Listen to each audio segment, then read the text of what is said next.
যথেষ্ট হয়েছে, বিরক্তি প্রকাশ সুপ্রিম কোর্টের প্রধান বিচারপতির।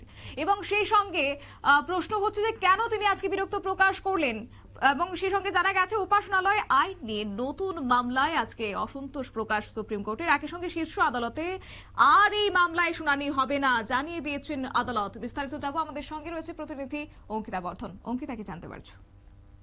একদমই, তুমি যে কথাটা বলছিলে যে আইন সংক্রান্ত, তা হচ্ছে 1991 আইন সংক্রান্ত। আর এই 1991 সংক্রান্ত যে নতুন নতুন আর্জি, সেই আর্জি বিষয় নিয়ে কিন্তু অসন্তোষ প্রকাশ করেছে সুপ্রিম কোর্ট। এবং প্রধান বিচারপতি সঞ্জীব খান্না তিনি রীতিমতো কিন্তু আক্রোশ ক্ষোভ উগরে এই বিরক্তি প্রকাশ করেই তিনি বলেছেন যে যথেষ্ট হয়েছে, সবকিছুর একটা শেষ আছে।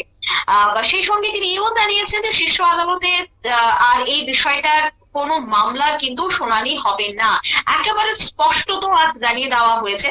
এবং সোমবার এই বিষয়টা নিয়ে কথা বলবে সর্বোচ্চ আদালত, এবং তার দিকেই নজর ছিল প্রত্যেকের।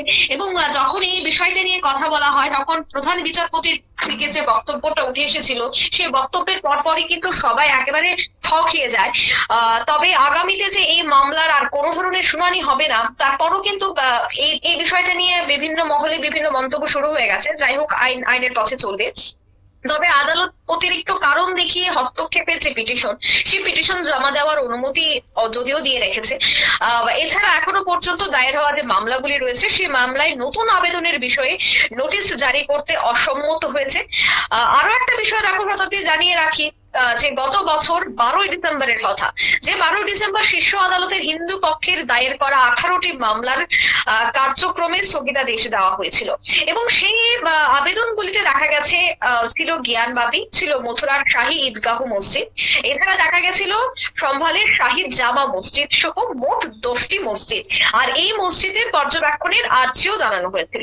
এছাড়া হিন্দু এবং যে ডানপন্থী সংগঠনগুলি রয়েছে, তারা কিন্তু এই গোটা বিষয়টা নিয়ে এক প্রকার বিরোধিতাও করতে আমরা দেখেছি, যদিও বিরোধী দলগুলি শীর্ষ আদালতে তার সমর্থনও জানিয়েছিল। তবে এই আইন তা পাশ হয়েছিল কিন্তু 1991 সাল, অর্থাৎ সেই ইতিহাস 1991 সাল। আর এই আইন অনুসারে দেখা গেছে 1947 সালের 15ই আগস্ট যেমন ছিল, কোন ধর্মীয় স্থানের চরিত্রকে সেখান থেকে পরিবর্তন করা যাবে না। যদিও দেখো, রাম জন্মভূমি নিয়েও বিতর্ক আমরা দেখেছি, রাম জন্মভূমি নিয়ে বিতর্ককে কেন্দ্র করে বিভিন্ন বিষয় উঠে এসেছে, যদিও এখন আর সেই বিতর্ক নেই। যাদের আমলে এই আইন প্রণয়ন করা হয়েছিল, সেই কংগ্রেস কিংবা AIMIM যে সুপ্রিম কোর্টে দ্বারস্থ হয়ে আবেদন করেছিল সেই আইন কড়াভাবে লাগু করার জন্য। এদিকে সোমবার এক ব্যক্তি সুপ্রিম কোর্টে আর্জি জানিয়েছে যে এই আইন যেন প্রয়োগ করা হয় ঠিক মতো। কেননা দেখো, প্রত্যেকের শান্তিপূর্ণভাবে বেঁচে থাকার অধিকার রয়েছে। আর সেই প্রসঙ্গে প্রধান বিচারপতি তিনি বলছেন যে এর আগে তিনি নয়া পিটিশন দাখিল করার অনুমতি দিয়েছিলেন, কিন্তু দেখা গেছে যে সবকিছু একেবারে সীমার বাইরে চলে যাচ্ছে।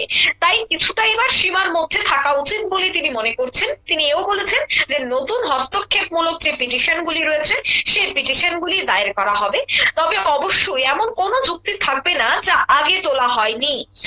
এদিকে আবেদনকারীদের যে আইনজীবী, সেই আবেদনকারীদের আইনজীবী তিনি বলছেন যে তারা এই বিষয়ে কেন্দ্রের প্রতিক্রিয়ার জন্য অপেক্ষা করছেন।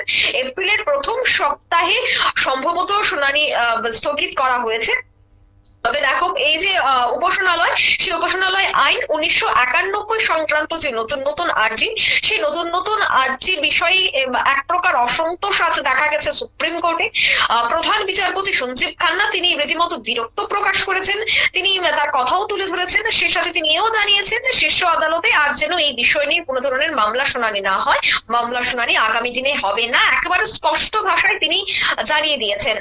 গত বছর শীর্ষ আদালতে যে হিন্দু পক্ষে দায়ের করা 18টি মামলা, যে মামলার কথা আমি কিছুক্ষণ আগেই বলছিলাম, যেখানে একাধিক মসজিদের কথা উল্লেখ রয়েছে, সেই মামলার কার্যক্রমে স্থগিতাদেশ কিন্তু এই মুহূর্তে দেওয়া হয়েছে। তবে অনেকেই যারা এই পিটিশন দাখিল করেছিল, যারা আবেদনকারীরা রয়েছে, তারা আজকের দিনের দিকে তাকিয়েছিল যে আজকে কি বলে সঞ্জীব খান্না, বিচারপতির বক্তব্যে কি বেরিয়ে আসে, বিচারপতি আজ কি রায় দেয়। কিন্তু সেই জায়গায় দেখা গেছে বিচারপতি কিন্তু তিনি একরাশ ক্ষোভ উগরে দিয়ে এক প্রকার বিরক্তির সাথে কথাটা তিনি বলেছেন যে আগামীতে যেন এই ধরনের ঘটনা না ঘটে, আগামী দিনে কিন্তু এই সমস্ত বিষয়ের মামলা হবে না। তিনি এছাড়া আরো বেশ কিছু কথা বলেছেন, কিন্তু সে সাথে তিনি স্পষ্টত জানিয়েছেন যে শীর্ষ আদালত, আর শীর্ষ আদালতে এই বিষয়ে কোনো ধরনের মামলা শুনানি হবে না, আর সেই বিষয়টা প্রত্যেককেই কিন্তু মাথায় রাখতে হবে। শতাব্দী। একেবারেই ধন্যবাদ। অর্থাৎ উপাসনালয় আইন 1991 সংক্রান্ত নতুন আর্জির সংক্রান্ত বিষয়ে রীতিমতো অসন্তোষ প্রকাশ করেছে সুপ্রিম কোর্ট এবং সোমবার প্রধান বিচারপতি সঞ্জীব খান্না তিনি রীতিমতো বিরক্তি প্রকাশ করেছেন এবং তিনি বলেছেন যে যথেষ্ট হয়েছে, তাই সবকিছুর একটা শেষ আছে। সেই সঙ্গে তিনি এও জানিয়ে দিয়েছেন যে আগামী দিনে এই উপাসনালয় আইন নিয়ে কোনো রকমের আর চর্চা হবে না শীর্ষ আদালতে। নিয়ে নিচ্ছে ছোট্ট একটি বিজ্ঞাপন বিরতি, সঙ্গে থাকুন।